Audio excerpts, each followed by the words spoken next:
Dictation अभ्यास के लिए हमारे चैनल को सब्सक्राइब करें। चलिए शुरू करते हैं।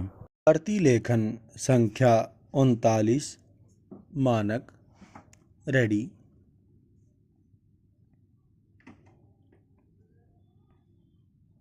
स्टार्ट।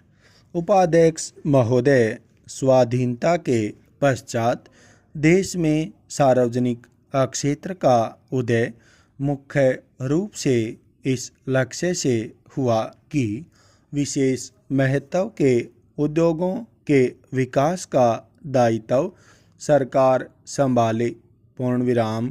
उसी नीति के आधार पर गत 2 दशक में अनेक महत्वपूर्ण क्षेत्रों में सरकार ने प्रवेश किया। पूर्ण विराम। लेकिन सरकारी क्षेत्र के विस्तार से केंद्रीयकरण तथा एकाधिकार प्रवृत्तियों में न कमी हुई और न वृद्धि हुई है। पूर्ण विराम। आर्थिक शक्ति के केंद्रीयकरण को रोकने का सबसे अच्छा तरीका कर बार है।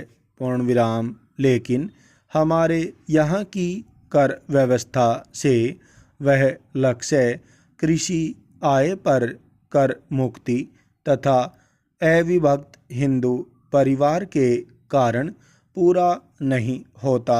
पूर्ण विराम।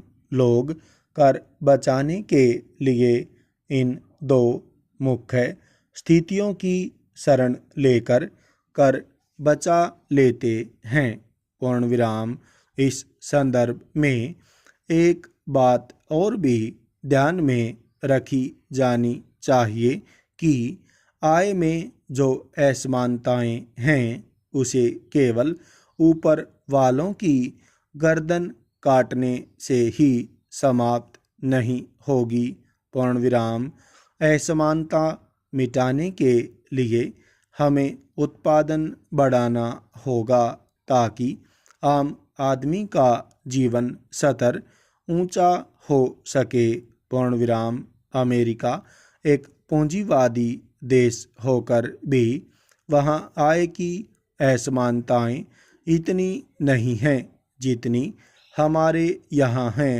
पूर्ण विराम। यहाँ तक कि सोवियत संघ में आय की असमानताएं अमेरिका से ज़्यादा हैं। पूर्ण विराम। भारत में सरकारी क्षेत्र को लीजिए।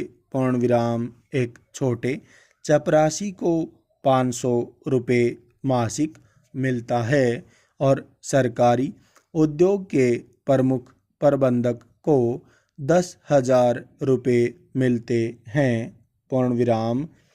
इस प्रकार सरकारी क्षेत्र में ही यह अंतर 20 गुना है, जबकि निजी क्षेत्र में तो यह अंतर सैकड़ों गुना तक है। पूर्ण विराम। लेकिन अमेरिका में यह अंतर 10-15 गुना से ज़्यादा नहीं है। पूर्ण विराम। सरकारी क्षेत्र के विस्तार ने निश्चित रूप से आर्थिक शक्ति के केंद्रीयकरण और एकाधिकार की प्रवृत्तियों के विरुद्ध एक विकल्प प्रस्तुत किया है। पूर्ण विराम। लेकिन यह विकल्प इतना शक्तिशाली नहीं बन पाया है कि केंद्रीयकरण और एकाधिकार की प्रवृत्तियों को समाप्त कर दे। पूर्ण विराम। राष्ट्र के 3500 करोड़ रुपए के विनियोग सरकारी क्षेत्र में करके भी हम उस विनियोग से इतने लाभ एवं परिणाम नहीं प्राप्त कर सके हैं जितने हमें प्राप्त करने चाहिए। पूर्ण विराम। सरकारी क्षेत्र की इस दुर्दशा के अनेक कारण हैं, जिनमें मुख्य है कुशल प्रबंध का अभाव तथा लोगों में कठिन परिश्रम करने की नैतिक भावना की कमी। पूर्ण विराम। आज चारों ओर भ्रष्टाचार का बोलबाला है। पूर्ण विराम। छोटे से कर्मचारी से लेकर बड़े बड़े अफसरों तक में यह भ्रष्टाचार फैला हुआ है। पूर्ण विराम।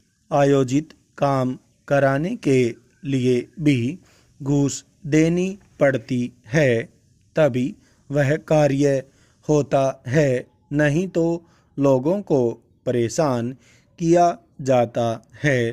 पूर्ण विराम। लोग अपनी इच्छा से घूस नहीं देते, बल्कि ऐसा करने पर उन्हें मजबूर किया जाता है। पूर्ण विराम। इसको दूर करने के लिए कुशल प्रबंध तथा लोगों को नैतिक बनाए जाने की आवश्यकता है। पूर्ण विराम। स्टॉप।